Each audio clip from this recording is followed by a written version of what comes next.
Assalamualaikum warahmatullahi wabarakatuh. Perkenalkan, nama saya Michael Jordi dengan NIM C0021043 dari kelas F, Prodi Perpajakan dengan mata kuliah pengantar perpajakan.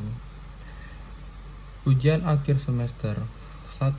Jelaskan pengertian pajak, teori pemungutan pajak, dan jenis-jenis pajak. Pengertian pajak, yaitu kontribusi wajib kepada negara yang terutang oleh orang pribadi atau badan yang bersifat memaksa berdasarkan undang-undang. Teori pemungutan pajak. 1. Teori asuransi, yaitu pembayaran pajak diibaratkan seperti membayar premi dalam perusahaan asuransi dengan mendapatkan perlindungan dari kejadian tak terduga di masa yang akan datang. Teori kepentingan, ibaratkan dua belah pihak yang saling membutuhkan dan menguntungkan. 3. Teori gaya pikul, pajak yang harus dibayarkan oleh masyarakat harus sesuai dengan gaya pikul dan ukuran yang sesuai dengan pengeluaran dan penghasilan. 4. Teori bakti, jika suatu negara memiliki mutlak untuk mengambil pajak dari rakyat. 5. Teori daya beli, teori ini sangat erat berkaitan dengan kemampuan masyarakat saat melakukan transaksi jual beli. Jenis-jenis pajak, menurut golongannya: 1. Pajak langsung, 2. Pajak tidak langsung. Menurut sifatnya, 1. Pajak subjektif, 2. Pajak objektif.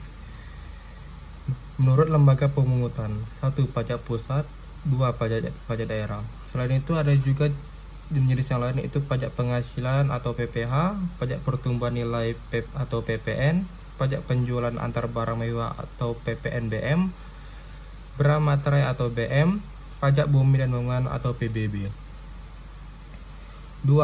Jelaskan penerapan pengertian baik yang berasal dari Indonesia maupun dari luar Indonesia dalam perpajakan di Indonesia dengan memberikan contoh aplikasi pelaksanaannya. Sistem pemajakan Worldwide Income atau WWI, semua penghasilan yang diterima atau diperoleh dari dikenal PPH, baik berasal dari Indonesia maupun dari luar Indonesia. Hal ini berbeda dengan sistem territorial income yang diterapkan bagi subjek pajak luar negeri, di mana hanya penghasilan yang berasal dari Indonesia yang dikenai PPH. Kewajiban pajak objektif subjek pajak luar negeri diatur dalam pasal 26 UU PPH.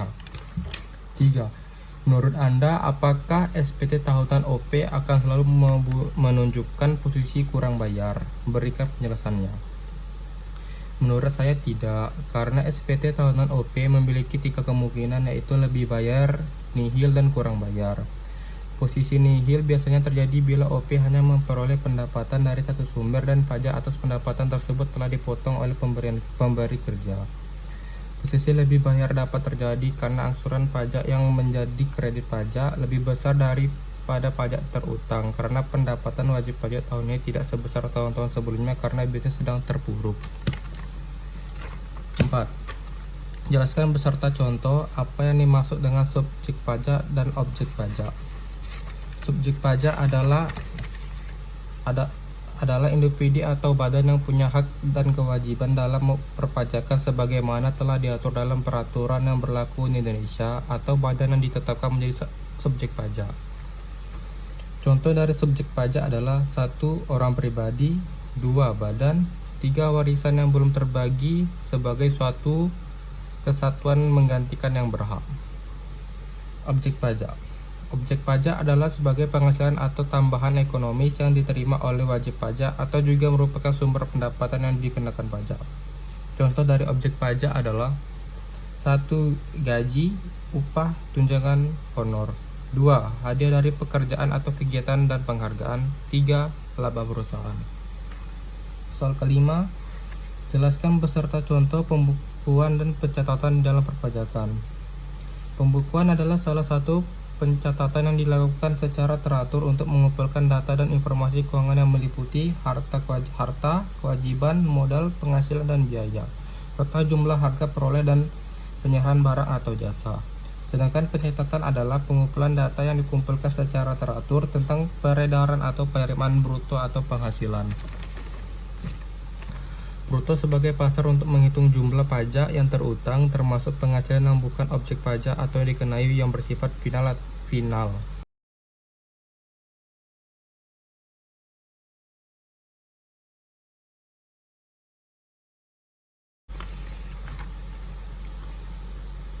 6. Carilah kasus di bidang pajak penghasilan yang terjadi saat ini dan silakan beri penjelasan serta solusinya. Yaitu kasus kemplong pajak yang berpajak sekisaran 8,59 miliar, 4 orang dipenjara setelah lebaran. Melalui keterangan resmi otoritas pajak seperti dikutip CNBC Indonesia, Selasa tanggal 18 Juni 2019, Majelis Hakim Pengadilan Tinggi Cibinong, Jawa Barat telah resmi menjatuhkan vonis penjara kepada 3 wajib pajak tersebut. Mereka telah melakukan tindak pidana perpajakan, yaitu dengan sengaja menerbitkan dan atau menggunakan bukti setoran pajak tidak berdasarkan transaksi sebenarnya selama kurun waktu 2013 sampai 2017. Bukti setoran pajak itu berupa surat setoran pajak penghasilan PPH. Pasal 4 ayat 2, transaksi jual beli atau pengalihan tanah dan bangunan yang merugikan negara sebesar 4,89 miliar rupiah. Bukti setoran ini berfungsi sebagai pelunasan pajak terutang atas transaksi penjualan tanah. Dan salah satu syarat diperlakukan dalam pembuatan akta jual beli tanah dan bangunan kantor pejabat pembuatan akta. Atas tindakan tersebut, Majelis Hakim menyatukan vonis penjara kepada terdakwa selama 3 tahun 6 bulan penjara, sedangkan 2 orang terdakwa lainnya 2 tahun 6 bulan penjara. Otoritas pajak menegaskan komitmennya untuk terus melakukan upaya penegakan hukum sebagaimana telah terutang dalam rencana strategis di Ditjen Pajak 2015 sampai 2019. Solusinya, menurut saya, pemerintah harus lebih berhati-hati atas kejahatan tersebut agar tidak terulang kembali dan merugikan negara dan masyarakat kecil dengan cara mengecek setoran pajak di tiap bulannya. 7. Carilah kasus di bidang pajak pertambahan nilai yang terjadi saat ini dan silakan beri penjelasan dan solusinya. Kasus pajak direktur di Semarang dihukum 7 bulan penjara. Direktur sebuah perusahaan jasa transportasi, CV Bumi Raya, dihukum 7 bulan penjara dan denda Rp 11,74 miliar terkait tindakan pidana perpajakan. Terdakwa bernama Suetijono, 64 tahun itu, menyampaikan surat pemberian atau SPT masa pajak pertambahan nilai PPN. Dengan ini yang tidak sesuai kenyataan, hukum tersebut diketok Majelis Hakim Muhammad Zainal Arifin di Pengadilan Negeri Semarang pada tanggal Rabu 19 November 2016. Hakim menilai Suetijono terbukti menyampaikan SPT masa PPN masa pajak Januari sampai Desember 2007 dan tidak benar Suetijono terbukti melakukan tindak pidana melanggar pasal 39 ayat 1 huruf C Jo pasal 43 Undang-Undang Nomor 6 Tahun 1983 tentang ketentuan hukum dan tata cara perpajakan yang telah diubah dengan UU RI Nomor 16 Tahun 2000.